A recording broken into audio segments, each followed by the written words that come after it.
So there's definitely a pattern when it comes to domestic violence. It's called the wheel of trauma, the wheel of domestic violence.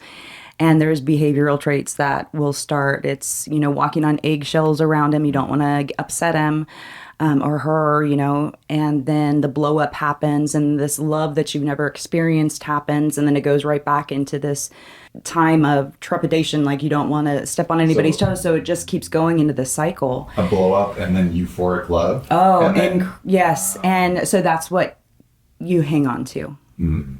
When I went through many years of counseling and the workshops with Weave, the county programs we have here to support domestic violence survivors are incredible. But that was understanding that it's a cycle and understanding that I kept saying it was Jekyll and Hyde.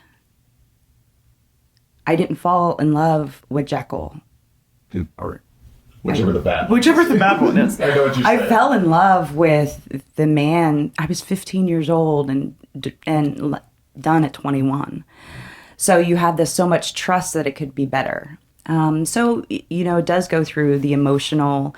This did. I'm not categorizing all events like this, but it does go through emotional, and then the mental games start, and then it goes against what I experienced was physical items that were mine, which is textbook, and then physical items, period, and then the abuse gets turned on you. Like holes. Like breaking things. Breaking things. Oh, yeah. Okay, so that's a good. So if a dude's breaking things, get the hell out. Yeah. Which is fair. Yeah. That's a pretty violent act to break things. That is the beginning act that is usually done. It's just enough to cause, you're scared pretty much. It cause you to be frightened. And that's exactly what they want. It's all about power and control. Yeah.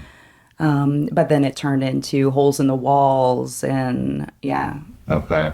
And did you always, I hear that women feel like it's their fault.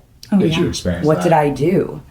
And that's where the walking on eggshells comes into play, and then the physical abuse then starts right after. But I have heard that 70% of women stay in a domestic violence.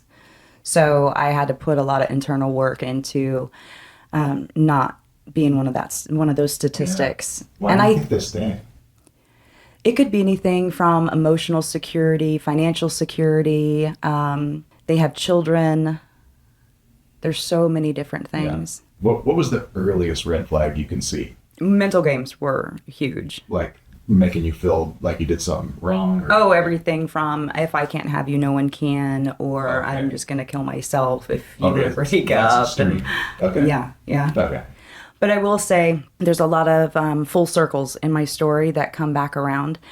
And 4 years ago, I got a call. Now, this was when I was 21 when I left, and I never saw him again with the restraining order in place and everything. 4 years ago, middle of the night, I get a call. Didn't know the number, of course, flipped it. And naturally, I Googled the number, and I saw this woman's last name that shared his. Oh, wow. And I literally prayed about it. I'm like, what in the world? It's been 24 years.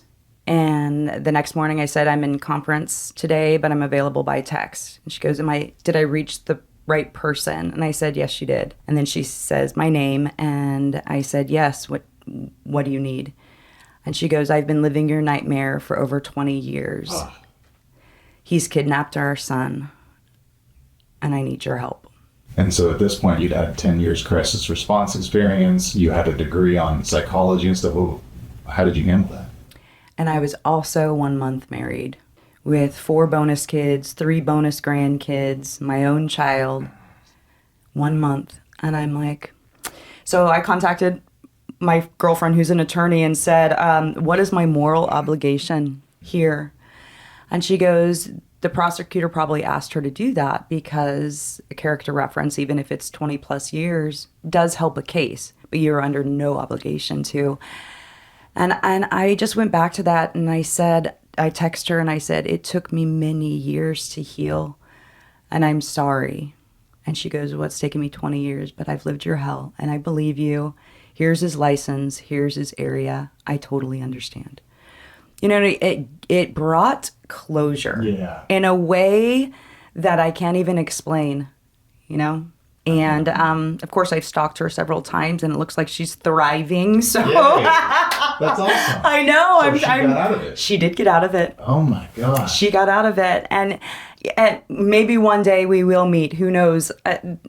That's neither here nor there. But it's like she did it. It's got to be so scary. You're breaking out of whatever mental spell you're under, and then also confronting fear. Like, gosh, okay, he's already broken things. He's already hurted me. Is he gonna kill me? Like, that's just got to be scary. So I'm glad you got out. I'm glad she got out. And the funny thing is, and I don't know how many people actually talk about these kind of things because they're so far from who we are today. I would never be in a situation like that today. So there's almost a little embarrassment. Embarrassment, yeah. How could I have chose to stay? How could I put myself in? There's so many things. So it's just best not to say anything without realizing, hey, if I can help one person, if they know that she can get through it, so can I. And then hope. Hope. I'm very curious. Once you got out of that, did you see residual impacts to your future relationships? Like, did you find yourself afraid more easily, or did you not want to date people after? How do you think that relationship affected your dating life, or did it? It didn't affect my dating life so much, but I internally became a runner. As soon as I got a red flag, I'm out. Peace out. I like that though. Oh, right? yeah, I mean, absolutely. Yeah, red flag or green flag, because and here where the mind games happened was this utopia of love. And in the beginning, it's sprinkled in with red flags. So I looked at it like, this is too good to be true. What's going to happen in 3 months? So I got into this cycle of, it can't be too good to be true. It can't be red flags. I'll just put up with the surface, superficial. It ain't going anywhere. I don't want anything from it. And that's not healthy either. Because instead of dealing with these things and understanding them, I just left it on the surface, or just mentally ran away. Nope, we're in. Mm-hmm. That could be lonely. It could. Yeah, so I had to do a lot of internal work, and I read a lot and went to meetings a lot, because in my mind, how could I allow myself to be like this? How could I allow someone to do this? So that shame and that guilt. And the meetings help with that? They did. Are they anonymous, like AA meetings? They are. How do people find them? I went to Sacramento County, has a Weave, Women Escaping a Violent Environment. Okay. There's a whole program. There's a whole program. Okay. Yeah, and they'll walk you through, they'll give you and provide you counseling. Each place is different, I'd imagine, but that's what I did. And I didn't immediately go into the crisis responding. I went into what I knew in college, which was mortgage lending. Oh, yeah. Okay.